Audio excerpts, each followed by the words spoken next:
Wow, ladies and gentlemen. We've got some absolutely massive news to speak about when it comes to the heavyweight division. Yes, 3 different topics to be exact. We're going to be speaking about Tyson Fury versus Anthony Joshua. New location, new venue set, at least in the talks for right now.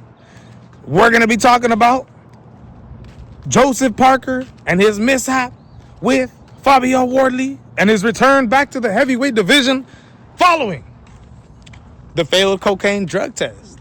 And also, we're going to speak about Philip Hrgovic and Moses Itauma upgraded world title fight. Ladies and gentlemen, let's speak about Tyson Fury and Anthony Joshua first. Well, it was a fight that was initially reported to be taking place in London, England. Just had to get around a couple bumps on the road, including curfew times, trying to speak to the mayor of London, England, and allow the fight to take place at 2, 3 in the morning? So that way it can accommodate the United States fans that are looking to watch this fight. Turkey Al-Sheikh initially said that this fight was going to be in the UK. And to be honest with you guys, it's a complete tragedy that it's not. This is one of the biggest UK fights to ever happen in history. Yes, both men are past their primes, but it's an absolutely needed slobber knocker of a fight, even at the skill level that they're at right now. This is a must-watch fight with a decade, more than a decade of building up. It should have been taking place in the UK, but it's not looking like that anymore. It looks like the bumps that were getting in the way of this fight taking place in London, England, it looks like they were just too grand. And now reports are that they're taking this fight to the Madison Square Garden Arena in New York City. Yes. Which means it's going to be at U.S. time, the New York City time. So for UK fans, I know that absolutely sucks. I'll be real with you, man. I'm shocked that this fight isn't in the UK. But at the same time, I'm not. You've got Dana White, who's been saying for the last couple months that he knows where this location, he knows where the location is going to be for this fight. Eddie doesn't know. I know.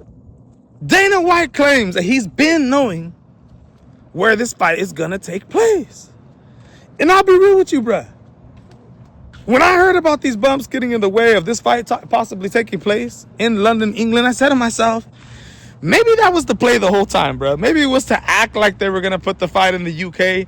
Maybe it was to initially announce that this fight was going to be in the UK. So that way, it didn't receive backlash the second that they announced it. While both fighters went to go handle their tune-up fights, you still had fans trying to believe that maybe this fight was going to be in the UK. Maybe Dana White and Turkey been knowing where this fight was going to take place. It's very possible, ladies and gentlemen, just a conspiracy, my own, but I wouldn't be surprised. So, that sucks for the UK fans, but ladies and gentlemen, as of right now, initial talks, location, possibly in New York City. Now, let's move on. Philip Hrgovic, ladies and gentlemen, 20 wins with 1 loss, coming off 3 fantastic victories. His last victory in May against Dave Allen, I wouldn't say is the highest level at all. Dave Allen looked like a goddamn amateur fighter with 1 fight going up against a gold medalist. That's how good Dave Allen made Philip Hrgovic look. Let's be real, bro. Dave Allen's been fighting on these, pub cards. He's really downgraded himself to kind of just get to the flow of things again. Because Dave Allen, he just hasn't been looking good, man. Philip Hrgovic, I believe he's rated number 3. Him and Moses Itauma rated number 3 and 4 in the IBF rankings. Philip Hrgovic taking on Moses Itauma. Moses Itauma, 14-0, 12 wins coming by way of a knockout. The prodigy of the heavyweight division. The future of the heavyweight division. At just 21 years old. He's coming off 2 fantastic victories. You got a win over Dillian Whyte, first round knockout. Yes, both of these fighters maybe not in the prime of their careers, but still fantastic wins.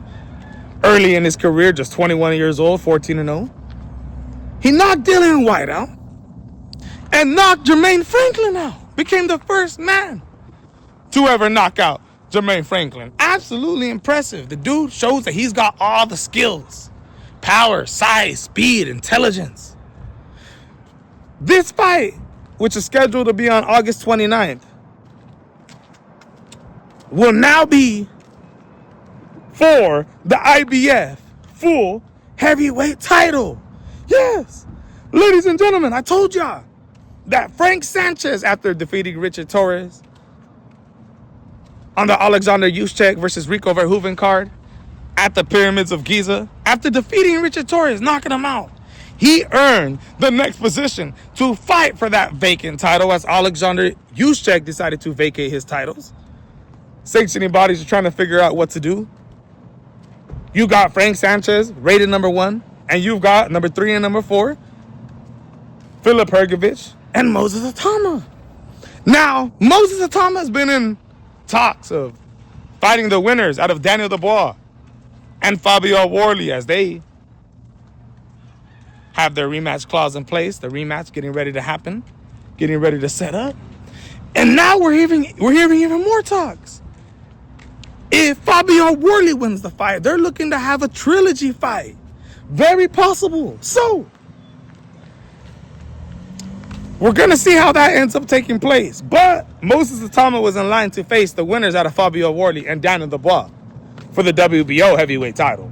Now, the man has a fight against Philip Hrgovic August 29th.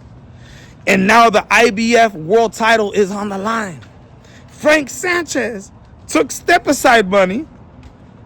And breaking news coming out, the winners out of Philip Hrgovic and Moses Itauma will be forced to fight Frank Sanchez as soon as December. I'm hearing, bro. December, January are in the talks, ladies and gentlemen. So it's breaking news. It's going to be an absolutely fantastic fight. Philip Hrgovic is going to be the toughest test of Moses Itauma's career. He's definitely a fighter that I would say is more in the prime of his career compared to guys like Jermaine Franklin and Dillian Whyte. He's coming off 3 fantastic victories. He beat Dave Allen before that. He beat David Adelaide. And before that, Joe Joyce. Before coming off his first loss of his career, like I said, 20 wins, 1 loss. He lost to Daniel Dubois, 8th round. Stoppage. The referee decided, or the doctor decided, the cuts were too severe. So they had to stop the fight. Daniel Dubois gets the win. Let's be real. I honestly thought if the fight would have carried on, Daniel would have ended up getting the knockout. That's just how I truly believe. He was absolutely clipping Philip Hrgovic. I don't know how Philip didn't go down. But before that, had a win against Zhao Zhang. He's a fantastic, fantastic fighter. Look at Daniel Dubois. The dude knocked out Anthony Joshua. Currently holds the title. He's a fantastic boxer. Philip Hrgovic, for a fact, is the toughest fight that Moses Itauma has ever had in his career. Now, do I think Philip Hrgovic has a chance to win this? I do. But I got Moses Itauma winning. I think he's too fast. I think he's too slick. I think a tall, not as fast Philip Hrgovic is going to get KO'd. That's my honest truth, ladies and gentlemen. Some absolutely breaking news there. And to finish it off, speaking of Fabio Worley, Joseph Parker, who lost his WBO interim heavyweight title October 26th, October 25th of 2025, who lost his title, even though he didn't even have to take that fight. He didn't have to take that fight, ladies and gentlemen. Let's be real. He could have waited for a world title shot. But instead, decides to take the risk, rolls the dice, steps in there with Fabio Worley. He looked good, came in heavier than he usually does, confident.